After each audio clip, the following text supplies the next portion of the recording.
not stick home. Keep that thing together, right? Okay. All right, so you can see how much funding was allocated. We had $11 million that were pushed out in certain qualified census tracts. And here's when it was set up in certain target neighborhoods and certain citywide neighborhoods. Next slide, please. Okay, so I'll go back one. Other way. Yeah, right here. Okay, so there's different areas of where this is being available. We talked about $100,000. There are some requirements we're working through. I'm trying to speed the big fees. We're also using it for infrastructure work. So if you're starting to see some repairs, that's going to start happening probably the end of this year. ARPA funding probably went to it to help with that. For those of you who don't know, I'm trying to think of the best way to describe what's a common one. A common one is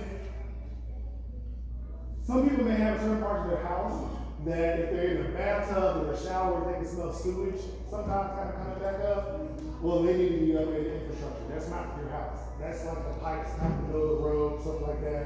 So those things are happening in a lot of these southern communities that have been working so long. So you will see those things happening to help remediate those issues for them. If you do have that problem, you should do like vinegar and baking soda, maybe some lemon in there, to fix that issue if you want to. Bleach. Bleach? It definitely works with bleach. So essentially they're in certain target neighborhoods. We're in the process of expanding it because people still think it's a scam. I can't figure out why. I think it's because the money is so high they think it's a scam. Next slide, please. Okay, so here are some of the areas that we're currently in. We're in the 5 Mile area, we're in Joppy, and then 10th Street in the bottom. We're trying to expand this right now. We have to go through an action plan through the government to get that expanded as well. Can you keep going? Okay, so here's just an example of funding that's being allocated. So this is just telling you guys what's happening in different areas around the city, as well as this district. So you can see who is pushing out money. So in District 7, this number is now actually $600,000 that has been pushed up. So if you know people in District 7, specifically seniors, there's a program that's going to be coming. So I would love for you guys to reach out to me. Again, it's just breaking it down by district, showing you how much money is being pushed out, okay, on how they are trying to assist. So there are different ways happening in different areas. This is just reiterating the $100,000. The 5-year deed restriction is the same thing as a lien. The difference is 5 years compared to 10 or 15 on the other one. It's just a shorter timeline because of how the government set it up. That's something that happens way above our heads. And that's it. So here we go. I got a question. Yes, sir. So furthest the districts, is everything on point furthest like so you just had money showing up everything that was going down. Mm-hmm. So is everything furthest the districts on point, furthest the money? What do you mean? So like you said, 200,000 for District 4, which is this district. So is that exact number, or is it lower, is it higher? Well, so that's 2 answers. So he's asking, is the number accurate for District 4? Yes, the number's accurate, but I work with Mayor Pro Tem Arnold weekly, and that number is more closer to like 4 million. Okay. But that's because you're not going to see it directly because it's a street. A lot of people don't realize a quarter mile is like $2 million. Like, I mean, it's a lot of money for a little bit of space. And so she's trying to hit these things. So one thing I can tell you Mayor Pro Tem is doing, she's been a proponent of utilizing asphalt and like a soft top, not like clear concrete, with a bigger plan for like 5 years. So her goal has been, how does she get in and fix this infrastructure, save costs, and then get it corrected over a certain timeline? So essentially, how do I help you now and then make sure it's perfect without minimal issues on the back end? So you'll see areas where they'll go in and change all the piping out and then put blacktop on top of it. We don't want blacktop, it's a temporary fix. But she can serve more streets by spreading that out and fix that bigger issue first, and then come back around and finish it off. So only certain areas can do that though, because some areas are so bad you don't want to create the issue anymore. But there's more money in the district, you just can't see it all. Any other questions before we keep going? I have one, because I just want to understand about that link, because you keep saying it's a scam, you know why? So you said they do the lien in order to make sure that they're doing what they're supposed to do with the money. But say for instance, they have a foundation problem. A foundation problem, they go in and do the foundation, it only takes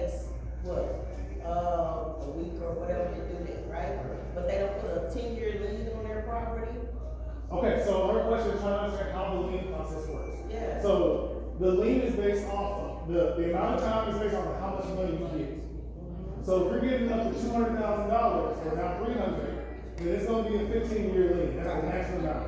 If you get less money, it can go down to 5 years. It can vary based off of that. I understand that, so at that point, if like this gentleman said, they're older, if they're older, they may not make another 15 years or something like that, that's when you have to have that will and title stuff worked out. Yeah, To 100%. complete that. That's right. Still that time with that lien, because if something, say for instance, if they pass away with that 15-year, they have like 7 more years to go on it, and they don't have one, what happens? Chase get their house then? Great question. So her question is so let's say that they don't have a will in place, someone passes away, what happens to the home? So by us having that lien, the city gets first priority. So we'll take someone passed and the kids are fighting over what happens to it. And then the house falls into foreclosure. Well, that's y'all issue. But when it goes to foreclosure, the city gets paid first, so we can use that money to help somebody else. Because we know those kids are still gonna make a profit on the remaining balance. So again, it's a case by case, but typically what happens is that it does not go back to the bank first. The city gets first priority. Because the whole goal is to push it back out and help people. And then it will roll based on each person's situation. So it can go to a bank if they're next in line. If their house is paid off, it'll go to the kids. If you have other things that are listed on there, let's say you get a reverse mortgage, then you may go address that reverse mortgage. There's just a variety of things that happen. But just know city is number one. There? Alright, we'll keep on going. Okay, senior home repair program. So I've talked about this a few times. So this was started by Councilman Ridley in December, and then we launched earlier this year. We talked about this essentially is for anyone 65 years of age or older. I've been using this as a pilot to be able to test out new processes for the rest of our programs because we want to compile them all into one. This is where we ask for 3 items to make this as easy as possible. Think of it as a one-off repair, okay? And that's how this was set up. When we started this program, we started with $100,000. When we got through the month of taking applications, we had 768 applications. So what they said, okay, we can show that there's a huge need because we see in home repair and in senior home repair programs, they gave us $1 million. We're doing a lottery process right now because what's happening is by taking those 3 documents, your application is not good for a full year. It's not good for that one program, okay? By doing a lottery process, every time you pull names, you got a good chance of getting picked. It's not a first in line type of thing. So you're not stressed of being the first one. One other little tidbit. When people figured out that it was a first in line type of thing we were doing for the 3rd year in a row, they were showing up at libraries at 3 a.m. And then we got in trouble because those people couldn't get to a restroom. We had all kinds of problems. And so that's why we're trying to change this process up because some people are just doing that. I'll do this. I'll do it.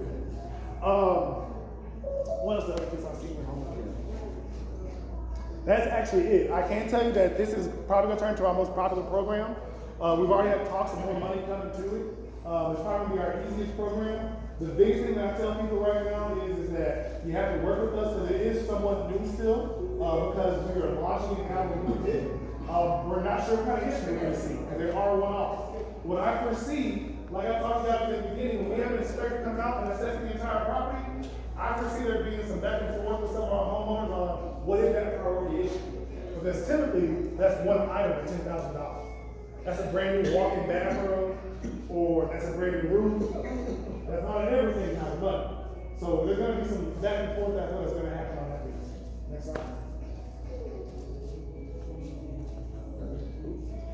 Okay, so that is it before I go into this last component. So we talked about a bunch of different programs. The thing I want to take away are 2 big things. Number one, we're not going to take your house. We do put links on all of our projects just to make sure it's being used for the appropriate use. And if you choose to leave early or sell the house, you sure can. We just want the rest of that money back. Now, a fresh example, let's say that you got $100,000 in assistance and you have a 10-year lien.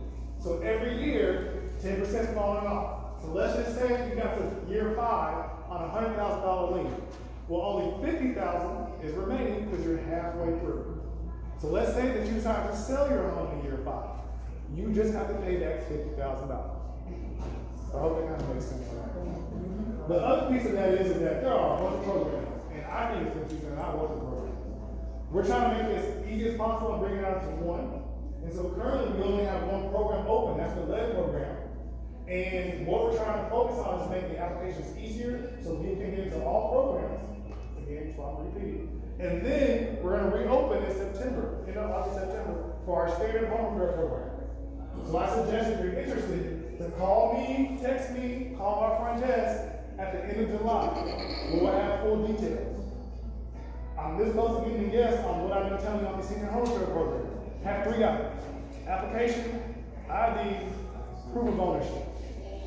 Proof of ownership is a deed, it could be a tax statement, it could be a water bill, it could be so many different things to show. Your ID should also have your same address. So it should be pretty easy for you on that, okay? All right, so that's what we got for home repair. Yes, ma'am. Well, I filled this out. I don't know how many years ago. But I had my daughter is the Hershey on the Hershey paper. And they denied me because they said it was my daughter. But like I said, it had to be somebody that knew was between me and I. So when I put my daughter in, she denied me because she said I had to get somebody else. But when I feel like the paper on Hershey, it said disability. So I was confused on it. And that was 2 years ago? Yes. See, I haven't been here for years, so I can't. But what I can tell you is that I can help you with it now if you want to go ahead with it. I'm sorry, that's just an honest thing. But I can't, they're probably not here no more, so I can work with you on that. Any other questions before I jump on to this last piece? Yes, sir. So is it anything, because I know there's a lot of elderly in here, is it anything that would stop them from getting in the program, or like being homestead or anything like that? No. As long as you own your property, we pretty much good. And I'm gonna tell you, 90% of the elderly that we have coming through on fixed income, which is usually the highest I've seen, I think, is like $1,700 a month, and they qualify. So if you make less than that, you qualify. All we need is an award letter. That's all we'll need to approve the income. Question. Yes. Clarification. When you say own the home, do you mean outright, or are you still paying the mortgage, or what is your clarification on That's owning? a good question. He's asking for clarification on what is owning a home. Yes. Owning a home means it's in your name. It does not say in the estate of. Okay. And it all, you can still have a mortgage payment. Yes, it is the answer. You can't be more than 1 month behind. Is the best way to put it. Like, you need to be current on that situation. So homeowners insurance does vary, because if the house is paid off, we do understand that some people do not have homeowner insurance because they need the repairs to get homeowners insurance. So it varies depending on certain things on that. But ownership there's just no way around that. And you just said something to him in the answer about income. There's an income limit? Yes, I'll come back to you on the end. We went Okay. through that, but we'll come back on that. Okay, thank you. All right, oh, yes.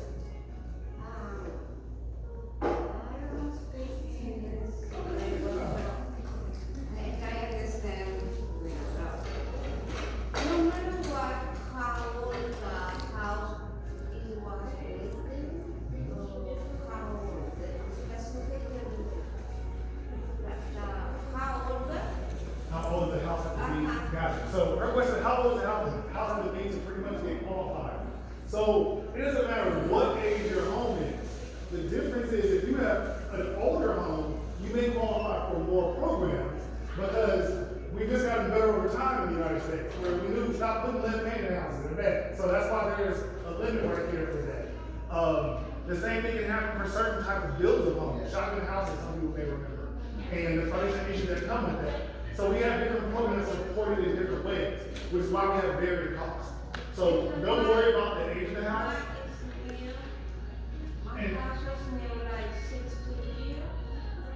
And your house was built 2 months ago, when you come with us. The difference is, if you were built 2 months ago, you shouldn't be in repairs, but you've been on fire.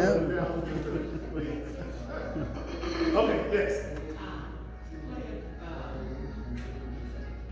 We need repairs, but you don't have homeowners insurance.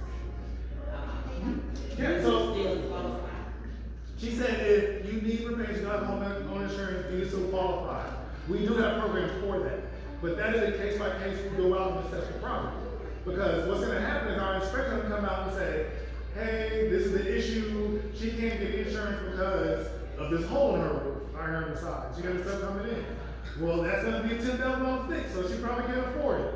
Okay, we can work with you on that. But if you have an issue because you're not able to afford insurance because you got 2 big trampolines out front of your yard. I've seen that before. I've seen issues with insurance because people won't water their foundation. Where they can increase it because they see the foundation cracking, and then the insurance will increase the price, but they don't address it. That's something that we will deny you on. Like, you need to take care of your property. That's part of, well, what's the point of us putting this money into if you're not gonna maintain it? So it's a case by case is really the answer for you, but yes, we do accept those. Okay, the lien, it's gonna either be 5 years, 15 years, you don't have nothing like 7 years or 8 years, it's So- a certain amount of years. I will tell you, don't worry about the lien until you get approved of the program, because it's based on how much money you're getting for repairs. And then they're gonna tell you, saying, hey, here's the amount of money you're gonna get allocated for your house on your repairs. Here's the lien assessment for that, based off of that. Because we just don't know until we come out there. But you can guarantee a lien, I can guarantee you that. How long, I don't know. All right, so last thing I'm gonna jump on, just so people are aware, we have what we call the Dallas Home Buying Assistance Program. Essentially, if you are trying to buy a home, or if you know someone in your house trying to buy a home or in your circle, the city of Dallas helps and gives money to people at certain income bracket to have a stronger buying power. Because we know that people come from the East Coast and the West Coast and just push up these prices down. Everyone knows it's hot down here. It's hot. So part of the move we're trying to make is how to keep people in their home, how do we help people who live here get that advantage? Well, that's what the Home Buying Assistance Program is. Now, I was saying earlier that the average price to build a moderate home right now is just under $300,000. I mean, it's extremely expensive. And we know that there are still homes out here that are seeing jumps from $150,000 to $300,000, but their income is not.